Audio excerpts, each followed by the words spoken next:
नमस्कार, मेरा नाम लतिका जोशी है और मैं एक आर्ट थेरेपिस्ट हूँ। हम बात करेंगे एंग्जाइटी के बारे में। एंग्जाइटी को मैंने 2 पार्ट्स में डिवाइड किया है। इस हफ्ते में हम बात करेंगे एंग्जाइटी को कैसे काम डाउन किया जाए और अगले हफ्ते में हम बात करेंगे एंग्जाइटी के ट्रिगर्स को कैसे जाना जाए जिससे कि आप पैनिक अटैक तक ना पहुँचें। एंग्जाइटी को आर्ट थेरेपी से कैसे ट्रीट किया जा सकता है। तो एंग्जाइटी होती क्या है? एंग्जाइटी एक ऐसा इमोशन है, एंग्जाइटी एक ऐसी फीलिंग है जिस पर हमारी बॉडी रिस्पॉन्ड करती है। हम बैठे बैठे सोचते हैं कि क्या होगा अगर मेरे सारा स्टॉक लॉस हो जाए, मैं गरीब हो जाऊंगा, मुझे सब छोड़ देंगे तो मैं मर जाऊंगा, मैं मरूंगा भी नहीं तो फिर मेरी ज़िंदगी कैसी होगी।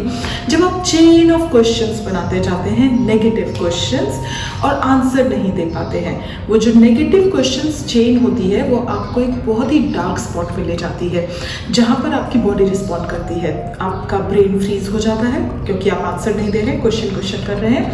आपकी बॉडी स्टिफ हो जाती है, आपको ब्रेथलेसनेस होने लग जाती है, आप नर्वस हो जाते हैं और कई बार आप फेंट भी हो जाते हैं। एंग्जाइटी अटैक को आप कभी भी लाइट ना लें, ये बहुत सीवियर भी हो सकता है। जब तक आप इसे ट्रीट नहीं करेंगे, आप इसे क्योर नहीं करेंगे, काम डाउन नहीं करेंगे, रिपीटेटिव होता रहेगा। अगर आप एक ओवर थिंकर हैं और आप ऐसे सिनेरियोज या ऐसी इंसिडेंट्स में अपने आप को पाते हैं जब आपकी बॉडी रिस्पॉन्ड करने लगती है आपकी ओवर थिंकिंग को, तो आज की एक्टिविटी आपके लिए है। Let's get started.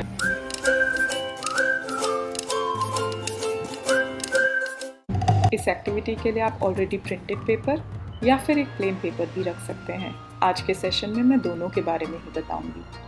हमेशा की तरह सबसे पहले अपने पेपर के साथ थोड़ा टाइम बिताइए और फिर एक बाउंड्री मार्क कीजिए, पहले डॉट्स बनाते हुए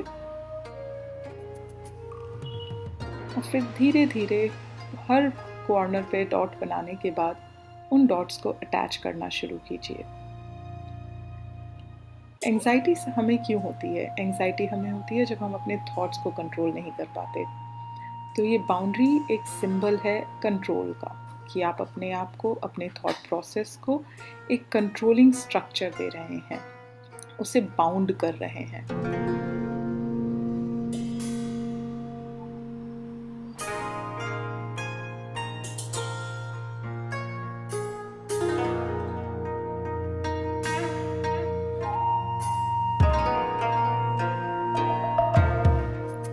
जब आपके पेपर पे बॉर्डर पूरा हो जाए तो इसी तरीके से डॉट बनाते हुए अंदर टाइल्स बनाइए।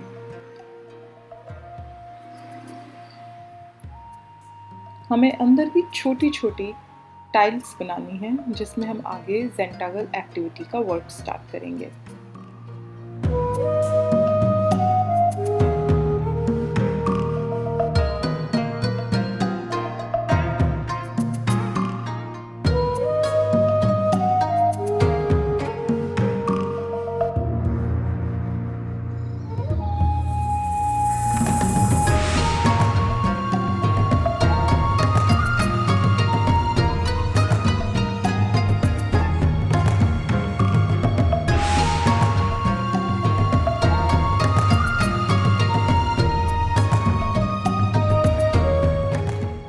अगर आपको बहुत ही परफेक्ट लाइंस चाहिए तो आप इन सबको रूलर्स की या स्केल की मदद से भी बना सकते हैं। मैंने हाथ से डायरेक्ट इसलिए बनाई है कि जब हमें एंग्जाइटी होती है तो हम इतना ध्यान नहीं रख पाते कि हम स्टेशनरी के सारे टूल्स को इकट्ठा कर सकें। तो ये सिर्फ आपको दिखाने के लिए है कि this is also fine. Idea ये है कि आपको ये वर्क करना है, आपको डॉट्स को अटैच करना है, आपको अपने थॉट्स को सिंबॉलिकली बाउंड करना है।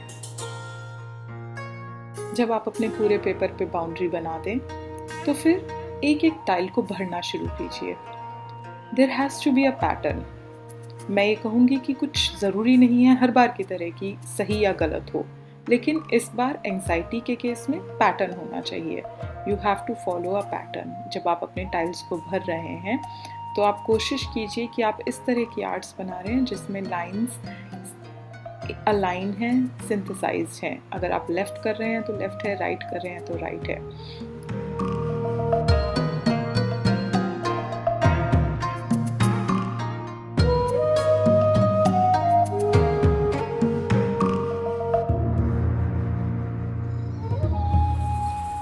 ध्यान रखिए, ब्रीद इन, ब्रीद आउट। आप जब भी टाइल पैटर्न चेंज कर रहे हैं, दूसरी टाइल पे जा रहे हैं, ब्रीद इन कीजिए, deep breathe inside and breathe out कीजिए।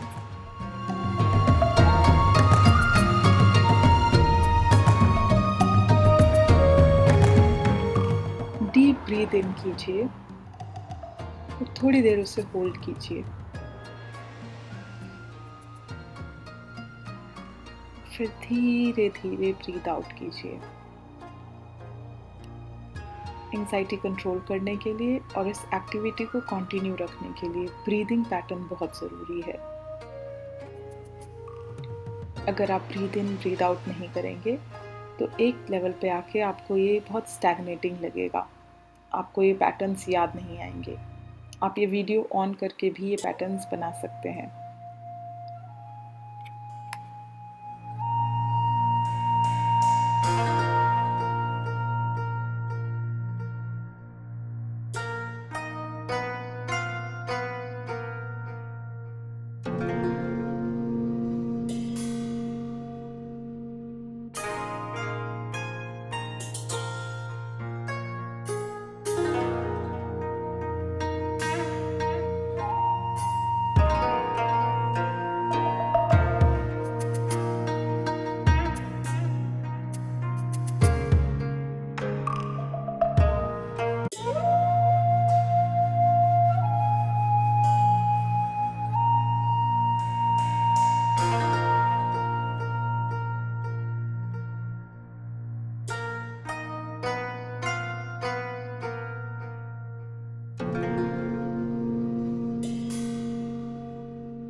एक A4 साइज के शीट पर आप 15 से 20 टाइल्स बना सकते हैं और ये एक्टिविटी 30 से 40 मिनट लेती है।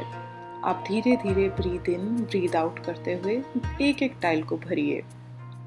अब पार्ट 2 में हम बात करेंगे स्ट्रक्चर्ड पेपर के ऊपर। अगर ओवरथिंकिंग और एंग्जाइटी आपकी प्रॉब्लम है तो इस तरह का प्रिंट आउट आप अपने first aid mental health kit में ऑलरेडी रख सकते हैं। ध्यान रखिएगा कि आप बॉर्डर ज़रूर बनाएं। आप देख सकते हैं इस पेपर पे मैंने ऑलरेडी बॉर्डर बना के टाइल्स को सेम साइज में प्रिंट आउट करवाया है। आप इस पेपर को लीजिए और धीरे धीरे ये सारे पैटर्न्स बनाना शुरू कीजिए।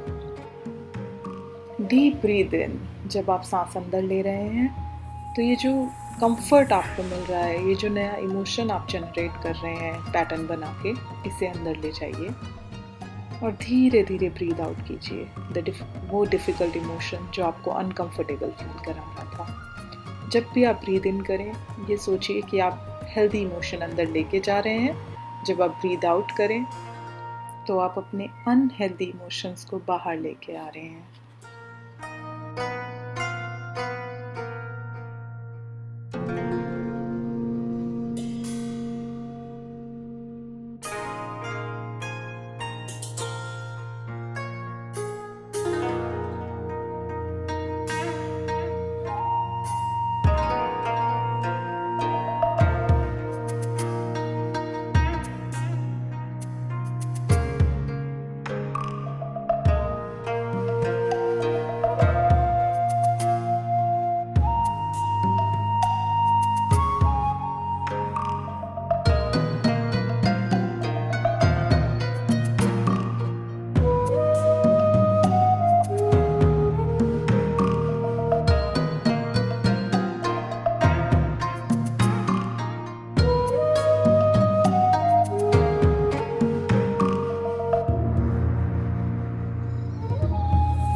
मैं एक थेरेपिस्ट हूँ तो मैं आपको बहुत ज़्यादा एक्टिवली ये सजेस्ट नहीं करूँगी कि आप ये एक्टिविटी ना करें।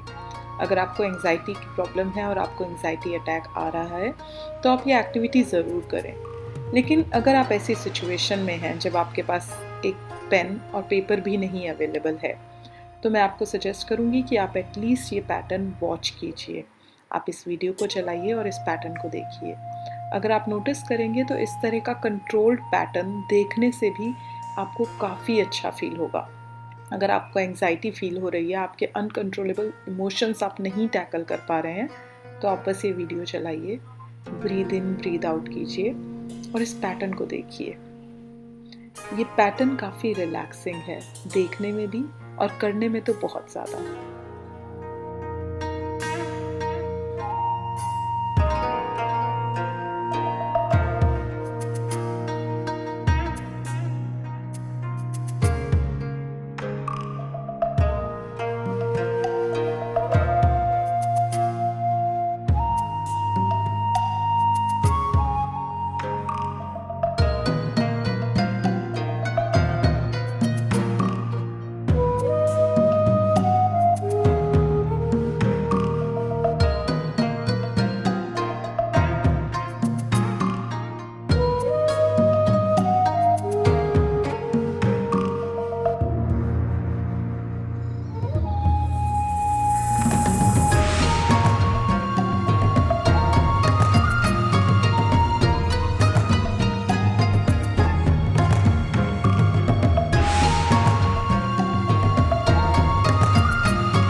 ये एक्टिविटी सिर्फ आपकी एंग्जाइटी को काम करने के लिए थी।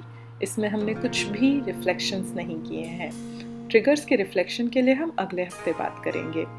सेंटेंगल्स फॉर एंजाइटी अटैक। अगर आपके कुछ सवाल हैं तो मेरे इंस्टाग्राम चैनल काउंसलॉजी पे आप मुझे लिख सकते हैं। Keep creating healthy emotions. Thank you so much.